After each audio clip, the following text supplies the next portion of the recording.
that they are having You're such a disgrace. Did you hear what I just said? Vietnam. How many years was Vietnam? I understand, sir. But How you many are years past was your Vietnam? 6-week deadline. Vietnam કેટલા વર્ષ ચાલ્યું હતું? ખેર, મેં મારું કામ કર્યું. મેં પહેલા 4 અઠવાડિયામાં જ લશ્કરી રીતે દેશને બહાર કાઢ્યો. હવે અમે અત્યારે શાંતિથી બેસીને જોઈએ છીએ કે શું સમજૂતી થાય છે. અને જો તેઓ સમજૂતી કરવા નથી માંગતા તો બાકીના 25% લક્ષ્યાંકો પર લશ્કરી હુમલો કરીને હું તેને પૂરું કરીશ. અમે 78% એવા લક્ષ્યાંકો પર હુમલો કર્યો છે જેને અમે નિશાન બનાવવા માંગતા હતા. અમે તેમના ઉત્પાદનને તોડી પાડ્યું છે. અમે તેમના મિસાઇલ ઉત્પાદનને તોડી પાડ્યું છે. અમે તેમના ડ્રોન ઉત્પાદનને તોડી પાડ્યું છે. અમે બધું જ ખતમ કરી દીધું છે. જ્યારે હું કહું છું કે તેને તોડી પાડ્યું છે ત્યારે તેનો અર્થ 70, 80, 90% થાય છે. અમે જે કર્યું છે તે અદ્ભુત છે. તેથી મેં જે સમયગાળાનો ઉલ્લેખ કર્યો છે તેની અંદર જ આ બધું કર્યું છે. પણ હું ઉતાવળ કરવા નથી માંગતો.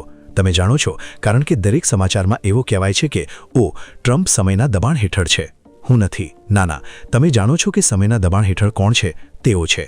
કારણ કે જો તેઓ તેમનું તેલ આગળ નહીં મોકલે તો તેમનું આખું ઓઇલ ઇન્ફ્રાસ્ટ્રક્ચર વિસ્ફોટ પામશે. તમે જાણો છો તેનો અર્થ શું થાય?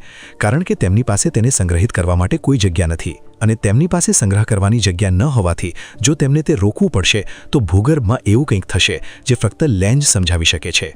તે જમીનની અંદર એવી પરિસ્થિતિ ઊભી કરે છે કે જે તેને ખૂબ જ ખરાબ હાલતમાં મૂકી દે છે. અને તમે તેમાંથી ક્યારેય સંપૂર્ણપણે બહાર આવી શકતા નથી.